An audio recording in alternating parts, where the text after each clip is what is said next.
Ahoy there, Captain Benzie here, coming at you with another video for EVE Echoes, and in today's video we're going to be going over everything that you need to know to survive day one of the exploration update, because oh boy, there is a lot of content to go over. Now, every topic that we're going to talk about in today's video, from how scanners work, through to the rigs and how to protect yourself from scanners, we're going to have a look at the different skills, we're going to have a look at nanocores, we're going to have a look at some of the new skins and that have been added as well. Most of these will also receive their own Cat Skull Academy lessons as well, of course, where I will go over things in more depth. But today I'm just going to give a brief rundown on everything you need to know to survive day one of the exploration update. So of course, if you are interested in this content, please make sure you are subscribed to the channel, ding the notification bell, click all notifications. That way, when I put a video out about exploration, you're not going to miss it. Because I see a lot of people messaging me saying, oh, did you talk about this thing? And it's like, yes, I've covered that in a video. Maybe you didn't receive the notifications. Ding the notification bell.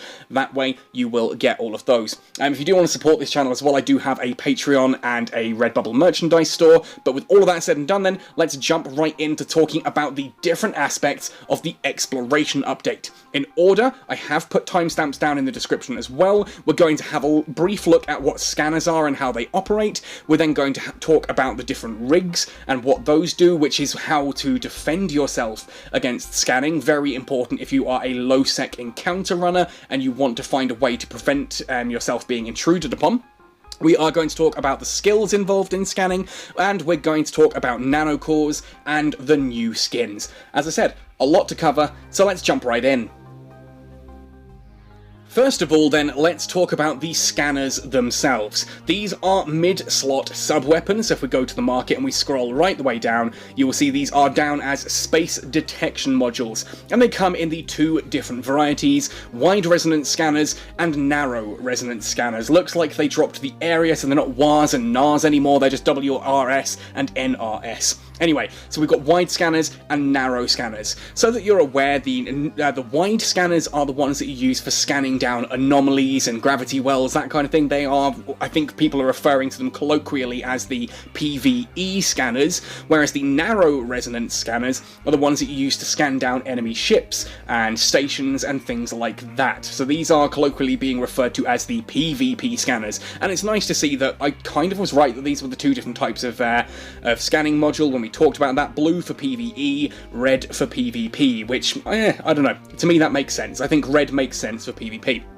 Anyway, the Mark 7s and the Mark 9s, both the PvE and PvP versions, the Mark 7s and the Mark 9s drop from ore and interbus rats. So if you're out doing anomalies and you get those, like the Nereus combats and that at the end of an encounter, they have a chance of dropping the Mark 7 and the Mark 9 resonance scanners, both narrow and wide. Obviously Mark 7 or Mark 9, depending on the tier of anomaly that you're doing. For the Scholar and Explorer variants, which are the Meta Level 5 and the Meta Level 8 versions though, those drop from the encounter chests. If you've been running storyline encounters, you know, you get a chest in those that drop some random loot. Those drop the Scholar and Explorer Meta Level variants. Now currently on the market, these are just absolutely insane prices. I'm seeing here like the Scholars are selling for 300 million, the Explorers are selling for pretty much the same actually, so it's kind of stupid. People have just kind of opened a load of these boxes, thrown them onto the market, and yeah, it's just mad. I mean, this is already gone. When I logged in about half an hour ago, this was already at about 450 million, it's already down to 199, whereas the Explorer, that's gone from 500 million down to 249. Hold off buying these for now, for crying out loud. That is a ridiculously expensive thing, especially since basically what people have done is they've held on to those encounter chests and they've opened them all in mass. So these are just a small group of people selling these for a ridiculously high price. Do not be fooled by this. Just wait. The price will go down, especially since for most people, there's not actually that much difference between the different meta levels. So let's actually have a look at the stats involved here in scanners. Starting with the wide resonance scanner, which remember, wide resonance is the PvE version. Just remember, blue, it's calm, it's PvE, it's doing your own thing. Now, of course, meta level is meta level. They have simultaneous activations and simultaneous modules of 1, meaning you can only have one of these fitted to a ship at a time, and you can only activate that one, which makes sense. They've got incredibly low power grid requirement of 1 megawatt, which again makes sense because these fit to frigates and battleships with equal impunity. It doesn't matter, it's the same power grid for both. There is no small, medium, or large versions. It is one type of scanner size for every ship out there. They have an activation time of 5 seconds and a reactivation delay of 15 seconds. Again, we'll talk about this more in the Catskull Academy lessons. They use 200 gigajoules of fuel per activation, and the only thing that changes between the meta levels is the minimum scan radius, and we'll talk more about that in just a moment. You can see here the Mark 7 starts with a 280 meter minimum scan radius, the Mark 9 goes down to 270, the Scholar wide resonance goes down to 260, and the Explorer goes down to 230. Now, don't ask about the Sisters of Eve variant. I don't know how or when we get those. Obviously, there are none on the market now, and we've got no info about where those drop. But basically, the only difference between the Mark 7 and the Meta Level 8 is that 230 meter minimum scan radius down from the 280 minimum scan radius on the original. Now, if we tap in, we can actually discuss what minimum scan radius is. Now, this is the range that the resonance simulator can detect. The smaller the value, the more items can be detected. It basically means that when you're scanning, everything has a radius attached to it, and you will only successfully scan things that are larger than your scan radius, your minimum scan radius. So if you make your minimum scan radius smaller, you will be able to scan down more things. It's as simple as that. Minimum scan radius, the smaller it is, the more things you're going to be able to scan down. That said, the Mark 7 is going to be a great place to start, especially if you're using one of the exploration frigates or other ships that get bonuses to reduce that as well, and we'll talk about that in just a moment. Let's have a look then at the narrow resonance scanners. These are the PvP variant, and they are pretty much exactly the same. Meta level we know, simultaneous activations and modules.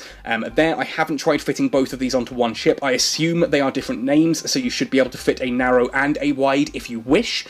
Power grid requirement is 1 megawatt. 5-second activation time, 15-second reactivation delay, 200 gigajoule fuel. What is different here is that, again, we have a minimum scan radius of 280 meters and a scan radius of 420 meters. Then if we go down again, you'll see that by the time we go all the way up to the Meta Level 8 variant, that's dropped to 230 meters on the minimum scan radius and 345 on the standard scan radius. Now, what is scan radius? We've already talked about how a minimum scan radius helps you to lock down individual bits in space. Here you see that the scan radius is about the range that the resonance simulator can covertly detect. Again, the smaller the value, the more items it can covertly detect. So your minimum scan radius is the stat that actually dictates what you can scan, and if something is smaller than your minimum scan radius, you can't scan it, it just doesn't appear on your scanners. The scan radius itself, though, this is tied in to whether or not the target will detect you. So ultimately you have what is called your scan radius, and your ship has a source radius, and if the scan radius is larger than the target's source radius, that target will get a notification. So if you're looking to defend yourself, you want to have as small a source radius as possible, and you want to hope that your opponent has a large scan radius. The smaller the scan radius, the more covertly you can scan. The smaller your source radius, the harder it is to scan you. I hope that makes sense. Now, we did talk about how some of the ships do get bonuses to this. I'm just going to jump here, of course, across to one of my favourite ships in the game, the Probe Covert Ops. We're going to go into trait description, and we're going to talk about the changes that they've done here, because things have been, messed around a little. We're still on frigate defence, but you'll see that now, rather than scan strength +1, which was a stat that did nothing, we now have a 5% reduction to resonance simulator minimum scan radius, and a 5% reduction to narrow resonance scanner scan radius. So again, that is reducing the minimum scan radius on the top there. The first 5% is reducing the minimum scan radius of your effects so that you can scan down more things in space. And the narrow resonance scanner scan radius, again, by having that smaller, means you are more likely to be able to scan someone down without them knowing that you've done so. This means that the Probe Covert Ops and the Heron and the Magnate and the Imicus Covert Ops, of course, with these bonuses, make excellent little frigates that you can run out there and try and scan down enemy ships. Hopefully they won't know that you're there. You can then warp in and bring your fleet in with you, or etc, etc, etc. There's all kinds of different things you can do with that, but I just wanted to talk about the skills there as well. Of course, we do then have things like the Bellicose Covert Ops. These Covert Ops ships as well, you'll see they have not had much in the way of changes. They are pretty much what they had before. It does appear to mainly be the frigates that have had that change. So, that is the scanners themselves, and the ships that are going to use them. Let's jump in and talk about the skills, because, oh boy, these are some very expensive skills. Look at that. For Expert Space Exploration Technology level 5, it's 58.5 days, and that's with me at Cog Omega, and full, Combo Omega, and full Cognitive Neuroscience 3. I am at full 75 skill points per second, 75 skill points a minute, sorry, and it's still going to take me nearly 2 months to train into Expert Space Exploration Technology level 5, because this skill requires 6 million SP for its final level. It's insane. But what do these skills actually do? Well, they're here under Natural Science and then under Exploration. You'll see I've gone straight balls to the wall on these. I have trained into them to the fullest of my capability. For the basic variant here, the standard Space Exploration Technology 1 through 5, what you are essentially doing is increasing your maximum signal load. You see that goes up per level of training here. You are decreasing the minimum scan radius and decreasing the narrow resonance scan radius. So again, it's like the ships themselves. You are reducing the scan radius itself, the minimum scan radius that helps you detect more things in space, and making it harder for you to be detected. And basic here gives you a 25% reduction to both of those, which I think is a pretty big thing, especially since this is an incredibly cheap skill. You can see here, 316,117 skill points for level 5. You're looking at basically 400,000 skill points to get Space Exploration Technology trained up to level 5. There are some big bonuses in that, and I'm not going to say it's a prerequisite, but it's certainly very useful if you intend to be scanning down other ships. So PvPers absolutely are going to be wanting to train into this skill, as is anyone who wants to scan things down.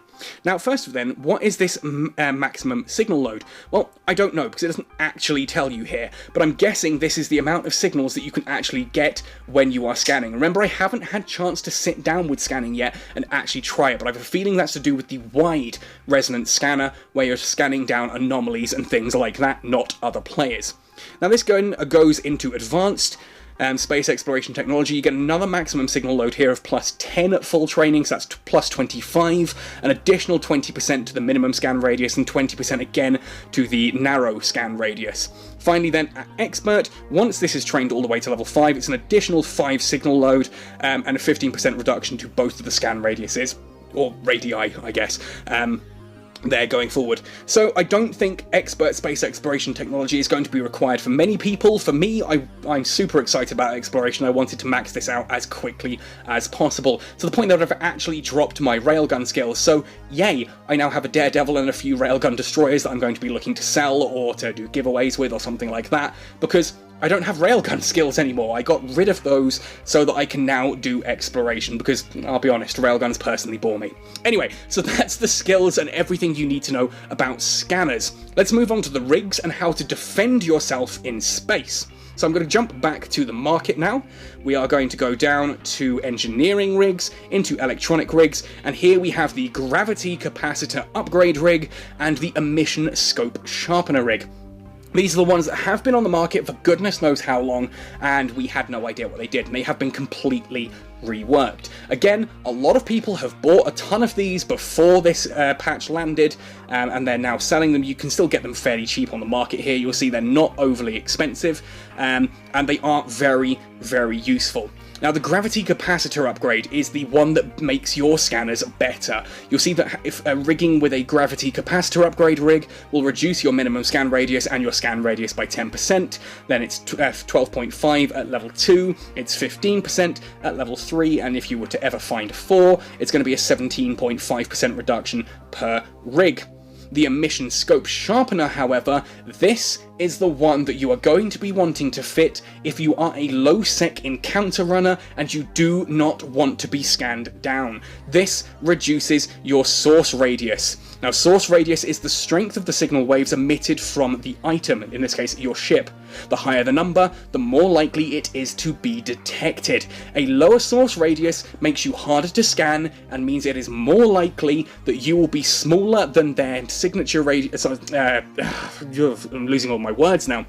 You'll be lower than their scan radius, and you will get the notification that you are being scanned. So a lower source radius makes you harder to detect and gives you more warning. These are going to be the rigs that people are wanting to fit in order to avoid being scanned. Grab these whilst they're still cheap. There should be a ton of these still around on the market. These are the ones that low-sec encounter runners are going to need, and I don't care how many times I've repeated that same thing. That is a point I need to drill home, because I know a lot of people are very worried about being scanned down, and you'll see that 100% these are the rigs. Emission scope sharpener. Now, if I actually jump into the fitting on my particular ship, you've seen I'm in a probe covert ops here. If I open up the targeting menu, you'll see things here now have changed as well. We still have scan resolution, which of course is how quickly you lock onto targets with your standard lock-on, like combat lock-on. We then have our source radius. The source radius is about how difficult your ship is to scan down. The lower your source radius, the harder it is to be scanned, and the more likely you are to receive a warning that you are being scanned if they are even able to find you. So that's how scan radius and source radius work. We've looked at the rigs, we've looked at the skills, we've looked at the scanners themselves. That covers everything that we need to know for day one in regards to how scanning works. Let's move on then to nanocores.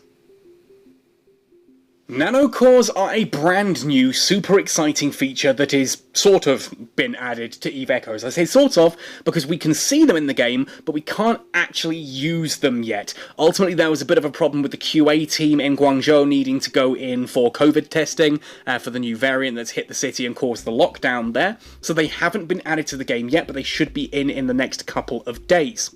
Now, nanocores seem to fit EVE Echoes' alternative to ammunition. These we know are going to be something that you can build using Dead Space gear from Nihilist Space, and that there are going to be industry jobs related to this eventually as well. Now, what do they actually do? Well, if we have a look at a particular ship, I'm going to go down to the Minmatar stuff here, because of course I am, and we're going to have a look at the slasher versions of the nanocores. There are a couple of different types here, like you can see that there is a slasher breeze core, a slasher monsoon core, and a slasher angel recruit core, then a slasher angel veteran core. So we've got 4 different types of cores here for the just for the slasher.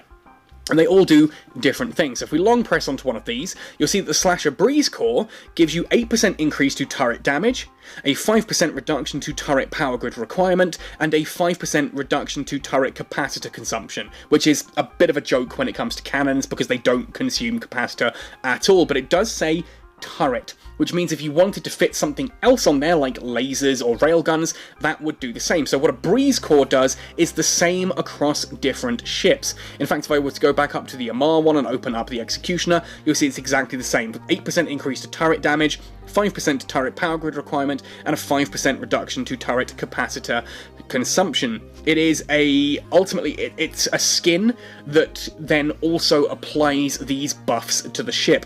It then says main attribute slot. When activating the membrane, you can choose any of the following attributes to learn. In this case, breeze, basically, which I will showcase later in the skins. So the core there is that you've got one of these that is going to give you that 8% turret damage, 5% power grid, and 5% capacitor. Then if we have a look at the Monsoon core, this just gives a straight up 14% damage, 14.4% damage to those particular weapons. So this is going to make my cannons more damaging by 14.4%, or railguns, or lasers. Ultimately, it doesn't matter which version you go for, it's going to be the same across the board here. Again, if we were to look at the Executioner Monsoon Core, it's going to be the same. And of course, this is the Slasher Monsoon Core, but you'll have seen it does also work on the Slasher 2, the Slasher Interceptor, and the Slasher 2 Interceptor. So these cores work on a hull basis, not on an individual ship basis, which is pretty cool. You'll still need to apply it to each individual ship. If you have 2 Slasher 2s, you will need 2 Slasher Monsoon Cores, if that makes sense. Then we go up to the Slasher Angel Recruit, and this is where things get interesting, because you'll notice that, like the laser ones, there's the Sanchez Nation, and there's the Blood Raider. Here on Angel, obviously it's just the Angel one to start with. We get a 12% increase to cannon damage, 12% increase to missile torpedo damage, and a 15% increase to flight velocity. This helps modify the Slasher to be more like an Angel Cartel ship, like the Drumiel, for example. And as we go further down, we then come to the Angel Veteran. And if we have a look at these ones, it's an increase of 14.4% cannon damage, 14.4 missile torpedo, and 17.4 flight velocity. So basically, what you're getting there is the ability to modify particular ships to particular ends. And if we go back up and have a look at the Amar ones, which I then open and immediately close, because of course I do. We've seen the Executioner Breeze and the Executioner Monsoon. We then have the Executioner Blood Raider Recruit. Increase of laser damage by 12%, drone DPS by 12%, and a 20% increase to Energy Nosferatu efficiency. Then if we come down, we then get the Sancha version. Here we are, the Sancha Recruit, which is just 12% damage and 12% drone DPS. It's not quite as exciting, I don't think, there. I think there's probably going to be a little bit of balancing there, because here you've got 12% on the Sancha one, you've got 12% here as well, but you also get the Energy Nosferatu efficiency, meaning it's just better, I guess. Then, of course, we have the upgraded versions here, so the Blood Raider Veteran is the same thing, better Energy Nosferatu efficiency, more laser damage, more drone DPS, and we'll have, of course, the Executioner Sancha as well, which gives a 14 and 14.4% across the board there too. Now, the interesting thing about these is that they're not just applied to the ship and just give you a stat bonus. They actually have some really cool looking skins and effects to them. So let's jump in and have a look at the Slasher Interceptor just as an example. You'll see that there is a skin now on the left of every ship that has a new name, which is unique to that ship, and it's usually based on what the ship is. Here, the Slasher Interceptor is built by Boundless Creation, so you can see that the skin, the standard ship, a skin for the Slasher Interceptor is Boundless Creation. Just like if we go down to the Probe Covert Ops, you'll see that the standard skin is the Thucker Tribe, which is this sort of white skin here. It's that sort of mottled colour that you see like on the Bellicose Covert Ops, etc. as well. Anyway, you then have the Minmatar version of the skin, which we saw is going to be just the standard version of a ship. You can apply the Minmatar skin and bam, there it is. We have Monsoon, which we talked about earlier, which is kind of this golden colour, and Breeze gives you this sort of, crikey, clicking off, of course I am. Fat fingers, and the Breeze gives you this really cool sort of purpley looking ship as well, kind of like the Rosethorn. I really like that one, it's pretty handsome. But what is most exciting to me is the Angel Veteran ones. Yeah, these put on the actual Gisty skins. Now, this is something I've been talking about an awful lot, especially with my beloved Hurricane. I really like the Gisty skins. Like, obviously, at the moment, we run on the standard Minmatar skin. I have the Dawn and the Rosethorn available on my ship as well. We can now obviously get the Monsoon version, which is this sort of golden colour, the Breeze version, which is very, very similar to the Rosethorn, just slightly duller. I actually prefer the Rosethorn, but hey, this one comes with stat bonuses, I guess. We then have the Angel NCO, and there's the Angel Veteran. That is literally the same skin that they are flying in the different anomalies, like Dead Space anomalies, etc., Angel Cartel anomalies. And it's so cool now that I can actually have a full fleet of Angel Cartel skinned ships. I really like that. Now, it's worth mentioning, we do also have this really cool looking Thermomagnetic Storm. Now, these were mentioned as one of the skins and nanocores that are going to be available via the Concord Pass, which is not currently in the game. So you get a sneaky peek of what this looks like, and oh my goodness, that's probably one of my favourite skins in the game, but I will still be going for the Angel Veteran. I do like that the Angel NCO as well means that it now matches the Cinnabal, the Macariel, and the Drumiel. And this goes across the board here as well. So if we go into the Amar Empire, for example, and we pull up the Harbinger, not the Harbinger Logistics, go for the Harbinger, you'll see that we still have the standard Amar skin. We have our Dawn skin, we have our Monsoon skin, which looks really cool, reminds me of High Fleet Kraken and the Tyranid army in Warhammer 40,000 in fairness. Breeze is that purple skin again. We then have the Blood Raider Veteran skin, which doesn't look as cool as the Blood Raider skins do in EVE Online, I don't think, but it's still pretty cool and helps it tie in with the Blood Raiders, and it is the same as if you go into a Corpi anomaly and look at the stuff there, and same with the Sansha Veteran as well, gives you that sort of Sansha colour, so that you match the various different encounters that you would be in otherwise. Let's go across to the Kaldari State, because of course, you guessed it, we're going to have a look at the Ferox when I find it on the list there. There's the Ferox command, there we are. Again, fat fingers can't tap on the learn more. We get the standard Kaldari skin, the Red Ochre, the Snowfield, the Dawn as we've seen. We then have Grimace, Halarange, all the usual ones, followed with Monsoon, which looks really cool here on the Ferox with the black detailing as well. The Breeze, which is still a little bit dark for my liking. The Weirkomi, which I can't wait to find out how we actually get those. And there's the Thermomagnetic Storm again, and how badass does that look? I love the sort of like black hole effect on the front of the ship there as well. That's just really, really cool. But then if we come back, we get the Gurustus NCO, which makes you look like you're a standard Gurustus ship. You match the Healer, the Worm, and the Rattlesnake. Or you could go for the Gurustus Veteran one, which means you match the rats in Gurustus Pirate Anomalies. Finally then, let's go into the Galente Federation and have a look here as well. I think this one is going to be the Brutix. Let's have a look. Standard skins like the Dawn, the Monsoon, there's the Galente. Sorry, the Monsoon looks really nice on this one, actually. I really like that, that's very handsome. The Breeze is still very dark, metallic purple, and then the Serpentis Veteran helps you sort of match the core C, or the Corelli,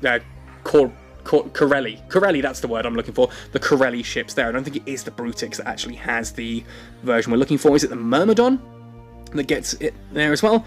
The Aliastra skin looks really cool. There's just so many new skins been added here that do look really cool, and we're getting those Serpentis Veteran ones. There it is, that's the Serpentis Veteran. That makes it look like it is a Serpentis Corporation thing. It matches the Vindicator, the Vigilant, and the Daredevil, which I'm just all for. I love this level of detail now being added in regards to the skins, and you'll see there are so many ships that get this. There's the Serpentis Veteran one again here on a Nemesis 2, along with the Monsoon, the Aliastra, I have no idea where that one comes from, the Breeze. There's just so many cool looking ships now as well, thanks to those skins. But what really excites me about this, as I said, is the fact they do change up your stats. And of course they are fitted to particular ships, so we've had a look at frigates, let's go into battlecruiser, and we'll talk now, of course, about the Hurricane, because it's going to be the Hurricane. You can see here that the Hurricane Angel Recruit gives you 12% cannon damage, 12% missile, and 15% flight velocity,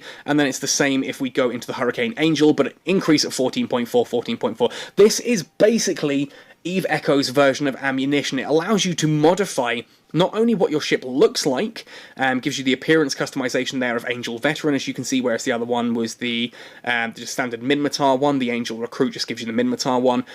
That's really, really cool, I feel, that you get this visual customization to your ship, and you're also getting that additional stat bonus, which in certain ships actually gives you a really interesting way of looking at things. If we go up to battleships, for example, very briefly, and down into Galente, you see that if we look at the Dominix, it now actually, because it's a Serpentis core, it is, of course, skills with railguns and drones, which means now, if you're using a Dominix, do you want to change up what missiles or whatever you were using before and suddenly fit in railguns, large railguns, for example, to get that additional damage bonus from those, or are you going to keep with whatever you've skilled?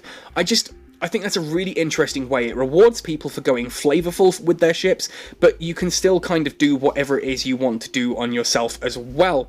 And of course, let's have a look at these ones. There's the Monsoon, very cool looking. The Serpentis NCO, that's just such a cool looking skin. The Serpentis Veteran, and the Thermomagnetic Storm. Oh, it's amazing. I really, really like it. I really like this whole Nanocore thing. The new skins here look amazing. I'm super happy that I can now fly a Hurricane in the actual Angel Cartel, the Gisty colour scheme. That really fits my sort of playstyle and what I want out of the game, so I'm super, super happy with this. But that does round us off quite nicely. We've talked now about everything from the scanners, to the rigs, to the skills, and we've talked about Nanocores and the new skins as well. There is so much going on in this update, and as I said, I will do Cat Skull Academy lessons for each of the bits here. As Nanocores get added, we will do a Cat Skull Academy on Nanocores, how you make them, where you get them, exactly how they work, etc, etc. We'll talk about the scanners, we'll talk about the different rigs, so on, so forth. Now this does mean that if you happen to have any of the scanners available, please do let me know. I'm not paying the ridiculous prices online, but on the market, but I will happily give you a shout out in a video at a much more reasonable cost if you require, and we can sort that out. Just the sooner I get scanners, the sooner I can start playing with that and make content on exactly how that works. Anyway, folks, let me know how you're finding the exploration update. I'll be back tomorrow to talk about the Concord Pass, because that is not in the game yet. That gets added, I think it's tomorrow that one gets added, and we shall see. It was originally supposed to start on the 3rd of June. It might be delayed a bit. We don't entirely know. If it's in, I will talk about that as soon as it's added. Otherwise, as soon as I get to grips with these systems, there will be Cat Skull Academy lessons. Let me know how you're finding this update. I can't wait to hear from you all. I'm just going to sign off now because I really want to get out there, get exploring, get scanning, and have some real fun with this. So happy sailing, and see you in New Eden!